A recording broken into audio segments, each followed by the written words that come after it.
جب کسی رشتے میں وفا کا وجود نہ ہو تو وہ رشتہ صرف اور صرف بوجھ بننے کی اہلیت رکھتا ہے۔ ایسے رشتوں سے دور ہی رہنا خیر و عافیت ہے۔ زندگی آزمائشوں کا سمندر ہے، کسی سے لے کر آزمایا جاتا ہے تو کسی کو بے تحاشا دے کر آزمایا جاتا ہے۔ بس کہیں صبر کی اور کہیں شکر کی آزمائش ہے۔ دیکھو، آج اگر زندگی مشکل ہے تو کل کی آسانی کا وعدہ بھی اللہ نے کیا ہے۔ اللہ سے مانگو، خوب مانگو، وہ تمہیں بہت جلد امید سے بڑھ کر دے گا۔ اپنی زندگی کے بدترین دور سے گزرتے وقت ایک اچھی بات جو ہوتی ہے وہ یہ کہ آپ آخر کار ان لوگوں کے اصلی چہروں کو پہچان لیتے ہیں جن کا یہ دعویٰ ہوتا ہے کہ وہ آپ کی بہت پرواہ کرتے ہیں۔ دوسروں کی مدد کیا کرو، اللہ تمہاری مدد کرے گا۔ دوسروں کو سکون دینے والا کبھی بے سکون نہیں رہتا۔ وَهُوَ الْغَفُورُ الْوَدُودُ، اور وہ بہت بخشنے والا، بہت محبت کرنے والا ہے۔ قَدْ أَفْلَحَ مَنْ زَكَّاهَا، یقیناً کامیاب ہو گیا جس نے اس نفس کو پاک کر لیا۔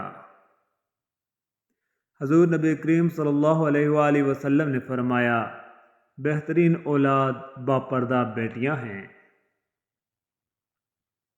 رسول اللہ صلی اللہ علیہ وآلہ وسلم نے ارشاد فرمایا، نیکی انسان کی عمر کو زیادہ کرتی ہے۔ کبھی کبھی مرنے کے لیے زہر کی ضرورت نہیں پڑتی، حساس انسانوں کو تو رویے ہی مار دیتے ہیں، اور یہ موت بڑی اذیت ناک موت ہوتی ہے۔ جو انسان اپنی خوشی کو چھپا لیتا ہے اس انسان سے کہیں زیادہ عظیم ہے جو اپنے غموں کو چھپا لیتا ہے۔ رسول اللہ صلی اللہ علیہ وآلہ وسلم نے ارشاد فرمایا، مریض کی عیادت کرنے والا واپس آنے تک جنت کے باغ میں رہتا ہے۔ پتہ ہے محبت کیا ہے؟ وہ سارا دن ہمارے گناہ دیکھتا رہتا ہے اور ہماری نافرمانیاں دیکھتا رہتا ہے، اور پھر صبح انہی فرشتوں کے ہاتھوں ہمارا رزق بھیج دیتا ہے۔ قدر وقت بھی کمال کے ہوتے ہیں، جس کی قدر کرو وہ وقت نہیں دیتے، اور جس کو وقت دو وہ قدر نہیں کرتے۔ آج کل کی محبت ٹیکسٹ میسیجز اور لاسٹ سین کی محتاج ہے۔ اگر دیر سویر ہوئی تو محبت نفرت میں بدلتے دن نہیں منٹ لگتے ہیں۔ بڑی بے سکون تھی زندگی، پھر اللہ تعالیٰ پر یقین مضبوط ہوا۔ اللہ پاک جو کرتا ہے بہتر کرتا ہے، اور وقتی بہتر نہ ہو تو ایک وقت آتا ہے سب بہترین ہو جاتا ہے۔ بات صرف پختہ یقین کی ہے۔ جب دل اللہ پاک کی رضا میں راضی رہنے اور شکر کرنے کی عادت ڈال لے تو سکون مقدر بن جاتا ہے۔ زندگی کبھی بھی بادشاہ نہیں ہونے دیتی، سب کچھ عطا کر دے۔ زندگی ہمیشہ فقیر رکھتی ہے، کسی نہ کسی شے سے محروم، کسی نہ کسی شے کے لیے ترستا ہوا۔ خود کو کسی کی امانت سمجھ کر ہر لمحہ وفادار رہنا بھی ایک عبادت ہے۔ سب سے خوبصورت عمل ہر پر اللہ کا شکر کرنا۔ اے اللہ پاک، ہم سب کو بری عادتوں، برے کاموں، بری خواہشوں اور بری بیماریوں سے محفوظ رکھنا۔ آمین یا رب العالمین۔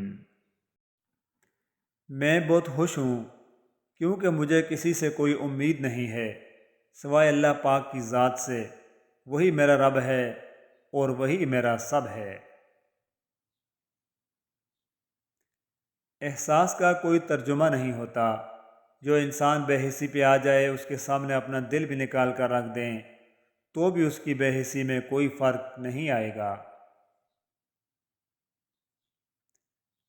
جب کسی کے ہاں لڑکی پیدا ہوتی ہے تو اللہ عز و جل فرشتوں کو بھیجتا ہے جو آ کر کہتے ہیں، السلام علیکم، اے گھر والو تم پر سلامتی ہو۔ پھر فرشتے اس بچی کو اپنے پروں کے سائے میں لے لیتے ہیں اور اس کے سر پر ہاتھ پھیرتے ہوئے کہتے ہیں کہ یہ ایک کمزور جان ہے جو ایک ناتواں یعنی کمزور سے پیدا ہوئی۔ جو شخص اس ناتواں جان کی پرورش کی ذمہ داری لے گا، قیامت تک اللہ کی مدد اس کی شامل حال رہے گی۔ مولانا رومی رحمۃ اللہ علیہ فرماتے ہیں، صبر والے کانوں سے سنو، ہمدرد آنکھوں سے دیکھو، اور محبت والی زبان سے بولو۔ ایک سوچنے والے زندہ انسان کے خیالات میں تبدیلیاں ہوتی رہتی ہیں۔ اگر کوئی نہیں بدلتا تو وہ پتھر نہیں بدلتا۔ لوگوں کو خدا سے رابطے کے طریقے پر انہیں مت پرکھو۔ ہر کسی کی عبادت کا اپنا طریقہ ہے۔ خدا ہمارے الفاظ نہیں دیکھتا بلکہ ہمارے دلوں کی گہرائی میں جانتا ہے۔ پر پرندوں کے ہی اچھے لگتے ہیں، اگر انسانوں کے نکل آئیں تو پھر وہ بربادی میں عروج پر پہنچ جاتا ہے۔ خوف خدا ایک چراغ ہے جس میں نیکی اور بدی صاف نظر آتی ہے۔ بانو قدسیہ فرماتی ہیں، رشتے اور تعلق نبھانا ایک فن ہے جس کے لیے انسان کے پاس دولت کا ہونا نہیں بلکہ احساس کا ہونا لازم ہے۔ لوگ خودی اور انا میں مبتلا ہیں، روزی کی فکر میں لگے ہیں مگر روزی دینے والے سے غافل ہیں۔